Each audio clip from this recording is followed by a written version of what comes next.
G'day you mob, welcome to this episode of Aussie English. I'm your host Pete. I hope you're having a good one. Today we're going to be reacting to the video Why I'll Never Return to Australia from the channel Curls. Don't forget guys, you can check out the Aussie English podcast and listen to all these episodes there. It's 100% free on Spotify, on Apple Podcasts, and besides that, let's get into it. This is the unbelievable story of why I will never return to Australia. Quick warning before we start, there are a couple of graphic descriptions and a few upsetting scenes. I'll try and keep them to a minimum, and I'll also be using as many pictures as I can throughout so that you don't get too lost in the story. So Editor Pete here. I ended up doing this video thinking he was going to list all these things that sucked about Australia. That's not what he does. He tells a very, very compelling story about some really atrocious stuff that happened to him. In Australia, he talks about working on farms. He ends up getting very sick and almost dying, going to the hospital. So initially I was like, maybe this isn't relevant, but there's so much good information in here. It's a compelling story. He's a great storyteller, so I think you're going to enjoy it. And yeah, I would love to have a discussion with you guys about any horror stories you might have in the comments too. So, our tale begins in June 2018. I just received my 1-year working holiday visa for Australia. As you can tell, I was very excited, and thinking back to it now puts an instant smile on my face. So let me be absolutely clear. The year that I lived in Australia was absolutely amazing. What a country, what a culture, the people are absolutely amazing. I had the time of my life for the first 9 months. So if you didn't know, if you're from the UK, anywhere really in Europe, South America, a lot of countries around the world, you get a 1-year visa to work in Australia. There are some restrictions on what you can and can't do, but generally speaking, you get the year. It costs about 400 Australian dollars, which is around about 250 English pounds. And from there, you can work and enjoy the year at your leisure. But to get the second year visa, you have to complete 88 days or 13 weeks of agricultural work on a farm. Now, not a lot of people actually know this, but it's a bit of a rite of passage for a backpacker or a traveller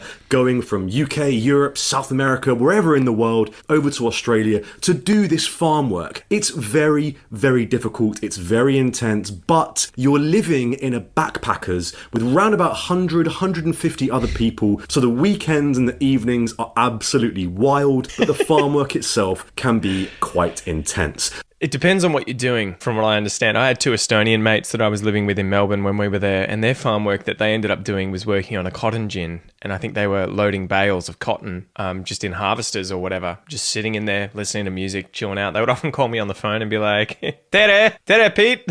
Hello, how you going in Estonian? We would just chat away, and they were getting paid like $1,200 a week. It was ridiculous. They said they ended up saving thousands of dollars whilst they were doing this. But yeah, definitely shop around. We have this set up in Australia because we want workers out in these areas, these rural and regional areas on these farms to do the work that many other Australians don't want to do because they move to the cities. So we encourage people who are over here on these working holiday visas to do this for, as he said, 88 days, or at least we did. I don't know if the rules have recently changed, but shop around because there are places too that take advantage of their workers. I think I've heard horror stories about strawberry farms and other fruit farms where they will say that your wage is deducting all of your things like rent and food, and they will just effectively overcharge you for that and then give you like $50 a week effectively spare in your pocket. So yeah, definitely shop around and look for some good options if you're doing this. So now you know a little bit about how the visa works.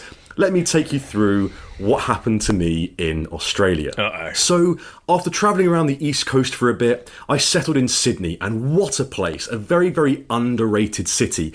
End of the video. That's where it all went wrong, guys. All right, see you next time. People, myself included, haven't been there and judge it, thinking that it's some kind of oversaturated, pristine, tourist trap kind of place. And yes, obviously, there are some elements of that in and around the city, but generally speaking, it is an incredible place. Pristine landscapes, great restaurants, it's just amazing. If you're rich. I've been working in Sydney for a couple of months, and it takes us to October 2018. Now, there's a company which you may or may have not heard of called Uniqlo. They're a Japanese clothing brand. They were holding a competition in the city centre of Sydney, a Wheel of Fortune, spin the wheel style competition with different things that you could win on there. There was queues and queues of people. There was about 500 people, I'd say, queuing up on that Saturday morning. And there I was in the queue, ready to spin this wheel and try and win one of the prizes. Now, the prizes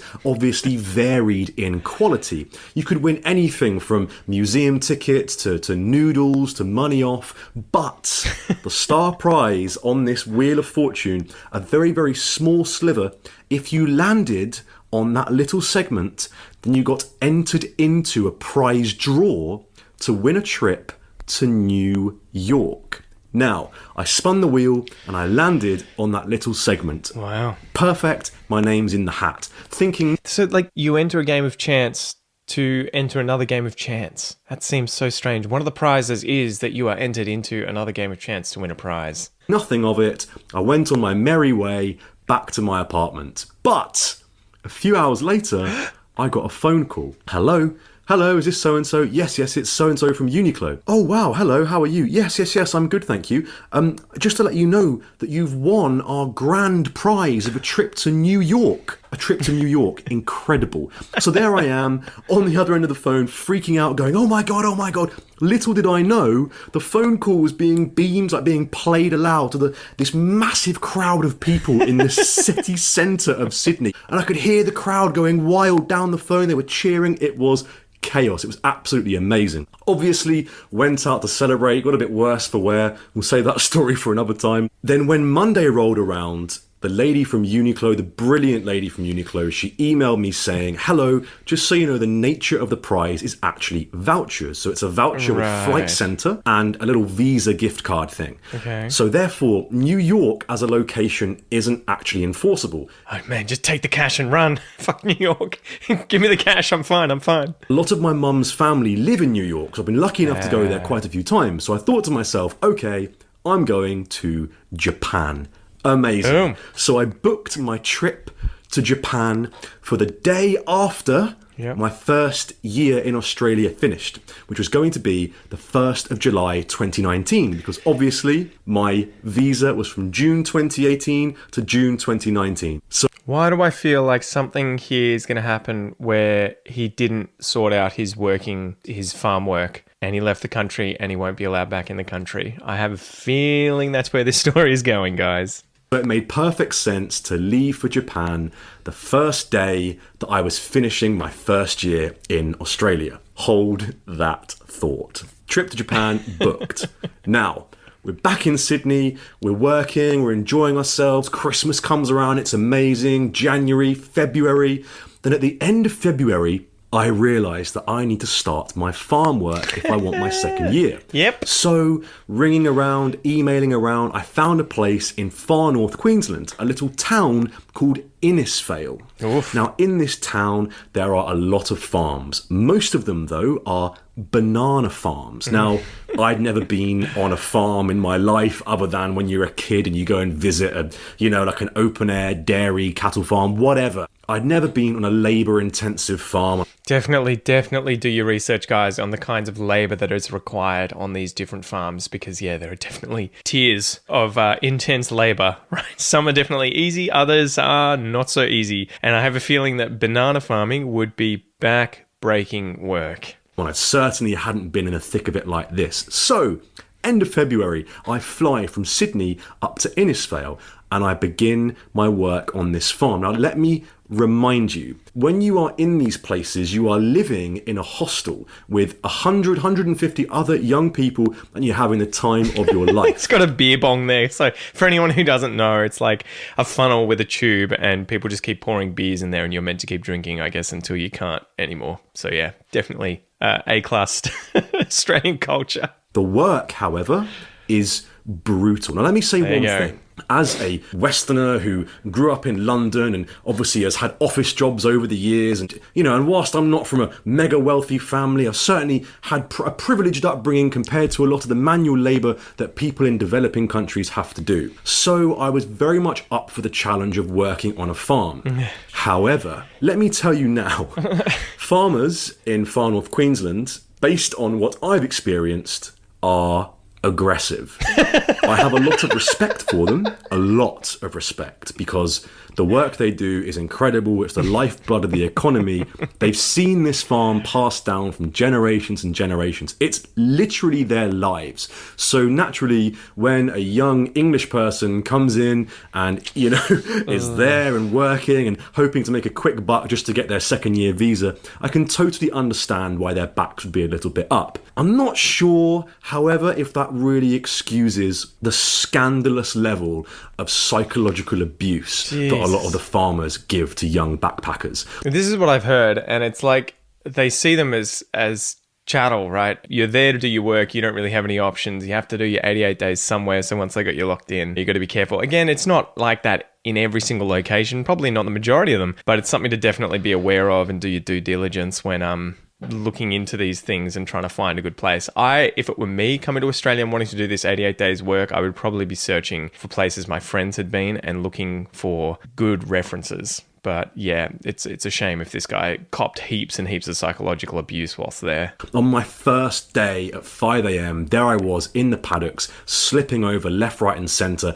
carrying these huge 50 kg bunches of bananas on my shoulders, being screamed at, being told I'm useless, being told I need to lose weight. He's probably right, to be fair. And this is how it went for the next few weeks. I was just berated every single day whilst working in the most harrowing conditions. For those of you who don't know how banana farming works, and believe me, I certainly didn't before I got there, in these paddocks there are trees with big bunches of bananas hanging on these trees. What happens is you have one person who carries the bunches of bananas and the cutter who carries a very large knife. Now the carrier walks up to the tree, and with this huge bunch of bananas, probably about 4 foot tall, you grab the little vine at the bottom and you just gently rest the bunch on your shoulder, while the cutter comes up behind and smashes an X into the tree so that it bends easily. You pull the bunch down onto your shoulder, then the cutter swipes the vine and you walk off. You walk off with this massive bunch of bananas. So imagine doing that from 5 a.m. until 4 p.m. every single day. Nope. Just nope. 6 days a week for very little money, with people screaming all sorts of obscenities at you. It is physically, emotionally, and mentally scarring. It's not just draining, it is scarring. I think one of those things to mention here would be if you're getting abused at work, it is not okay in Australia. It doesn't matter what your background is, doesn't matter if you're a migrant or not, you should have people that you can talk to. There should be lines you can call. I'll have to do some research and put something up on the screen here. But if you're getting abused at work, it's not okay. It's probably illegal, and you should definitely tell the right people so that hopefully it stops for you and for other people in the future. So around 5 weeks in, I started to notice that my left foot was swelling up. I won't go into too much detail, but my toenails weren't looking too pretty. The skin on my foot was looking a little bit sketchy, and I took myself down to the hospital where I was told I had cellulitis. Jesus. I told the farmer about this and he went crazy at me like I decided to get cellulitis on my foot as if it was my fault. So after a day or two in hospital, I went back to the farm, but the swelling returned, and this time it started travelling up my leg. Oh my God. Then I had to spend 4 nights in hospital in Innisfail. I won't put up a picture of my foot, but let's just say that I showed it to a couple of locals, and they said that it was probably ripe for amputation. I also was next to a 65-year-old man in the hospital who told me that he'd been banana farming for 28 years. I pointed at my foot and jokingly said, "Well, I'm sure you've seen things a damn sight worse than this before," to which he replied, "Nah, mate, that's pretty much the worst I've seen," which was quite crushing to hear. Wow. Anyway, I recovered from this situation, But my immune system was pretty weak and I had quite a serious staph infection across my skin. For those who don't know, staph is something that around about 10% of people have to live with. It's an infection that gets onto your skin and can develop into something much more serious. Well, this is one of these bacterial strains that can become immune to antibiotics, and it just keeps,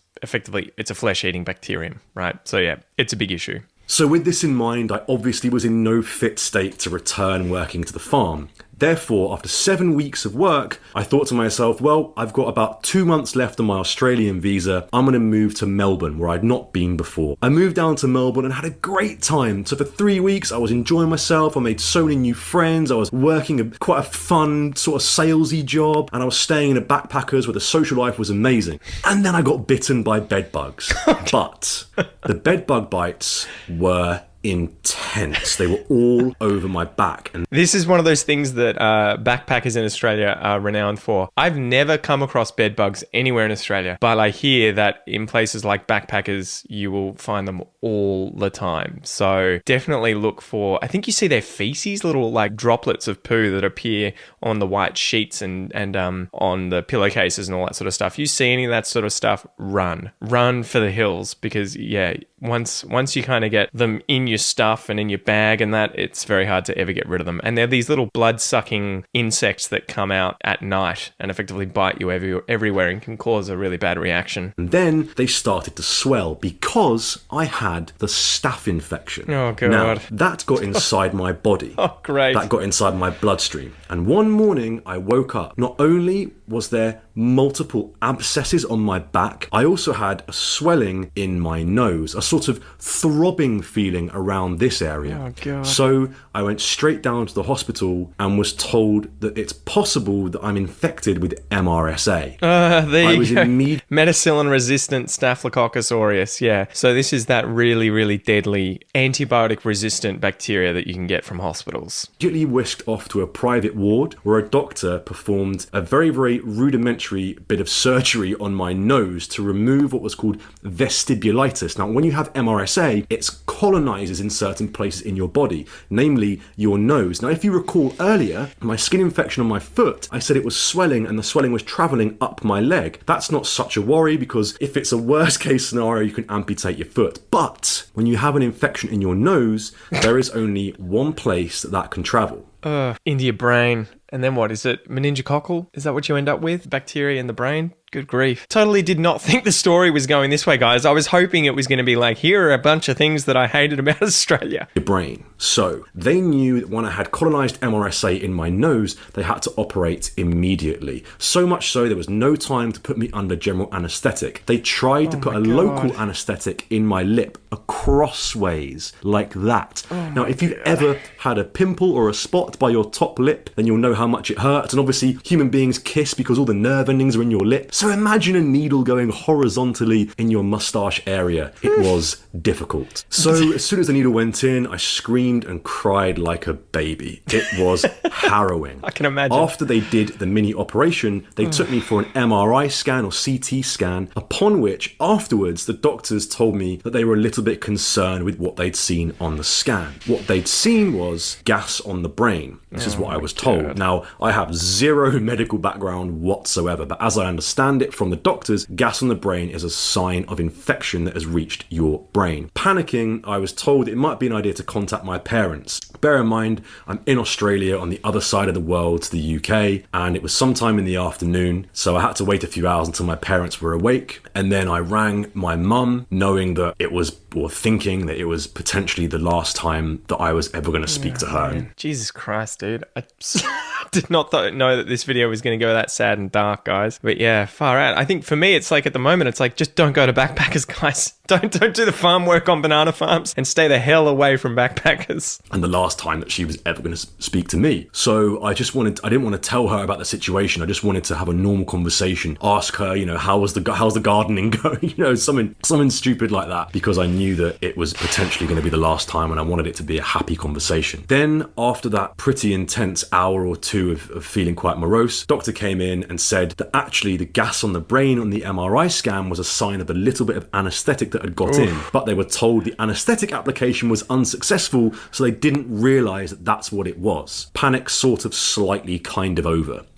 Later that night, they put me under general anaesthetic to remove a humongous abscess from my back. It was essentially like putting an ice cream scoop in the middle of my back. Great. And I also had quite a few scars because, and I won't show this picture because it's very, very intense. Let's just say I had a complete accidental, but somebody, again, complete accident, and I assure you they did not mean it whatsoever, but a knife actually on the farm went into my skin. So you can imagine that posed quite a risk as well. I had an open sores, I had abscesses, my foot was swelling, my face was messed up. It was a really, really tough time. But let me just put this out there now. I know that whenever anyone has a medical issue, they always say, oh, doctors and nurses were amazing. The people who work, the men and women who work at Royal Melbourne Hospital are superheroes. They are superheroes. They are the most incredible people on this earth, and anyone... This is one of the best hospitals in Australia, so I'm glad that he got treated there. Anyone watching this who works in medicine, whether you're a nurse, a doctor, a surgeon, whatever, I bow to you. You are the closest thing to a god or a goddess that we'll ever have, and I literally owe you my life, because as you guys, spoiler alert, I didn't die. I'm still here. Did he live? Did he live? After waiting another week or two in hospital, I gradually recovered and gradually got better. The MRSA left my system, but I had this huge gaping wound on my back from the surgery, which was fine, but I had to get it medically dressed every single day using gauze, Caltostat, bandages, disinfectant, all of these things. If it was on my leg or my arm, I could do it myself, but it was in the middle of my back. The middle of my back. Now, at this point, I only have about a week left of my visa in Australia, and the doctor... I'm thinking, did he go to Japan? Did he end up getting to enjoy Japan? Damn it. Come on, man. said to me, well, you need to go straight home back to the UK because you need to get this tended to, you need to get this changed every single day. I hope you've got plans to go immediately back to the UK. But of course, I'd got my trip to Japan. And let me just put this out there now. In Australia, they're quite liberal with prescribing painkillers, and goodness gracious me, did they give me some strong ones. So there I was. I discharged from hospital. I had to wait a few days, saw a couple of doctors in the city of Melbourne, and they were rather alarmed when they saw the wound on my back. I had a massive bag of medical supplies, and there I was walking around Tokyo after having just performed daily surgery on myself, smacked out of my brain on painkillers, still kind of processing the previous few weeks' events, but I was in Japan and I didn't die. Of course. For those of you who can't see, there's an image of him on screen and he looks pretty out of it, eating an ice cream. But yeah, I'm glad he made it to Tokyo. Also, of course, the fact that I was injured so severely and I couldn't complete the farm work meant that I'm unable to get my second year visa. I'm unable to go back to Australia. Now, I've lived in New Zealand for 3 years and I absolutely adore it here. And as far as I'm concerned, I'll be in New Zealand for the rest of my life if this lovely country will have me. But Australia, I kind of felt like I had unfinished business, but I had no choice. I had absolutely no choice. After Japan, I did go back home to the UK for a few months. And even though I wanted to go back to Australia, I couldn't. I couldn't go back to Australia. So I went to New Zealand and I arrived on the 1st of March 2020, just before the world shut down, just before the borders closed, about 7 days before. So 1st of March 2020, cue a frantic week of trying to find a job, trying desperately to find an apartment. I managed to do it. I somehow stayed in New Zealand. I got a great group of friends. I found people that I absolutely loved and cherished. And 3 years later, here I am in New Zealand making videos about how much I love the place. But if it wasn't for Australia quite nearly killing me, then I wouldn't be here at all. Plot twist, he gets a New Zealand citizenship and then can just move to Australia if he wants anyway. Anyway, guys, I'm sorry, that was a bit of a downer of a video, but I'm definitely glad that he came out of it seemingly unscathed on the other end and hopefully better for it. Make sure that you tell me your horror stories if you've been in Australia. Have you had horror stories working on farms? Have you had bed bug infestations? Have you had, bacterial infections? Let me know in the comments. YouTube reckons you're going to enjoy this video next. I hope I see you there. Tooroo.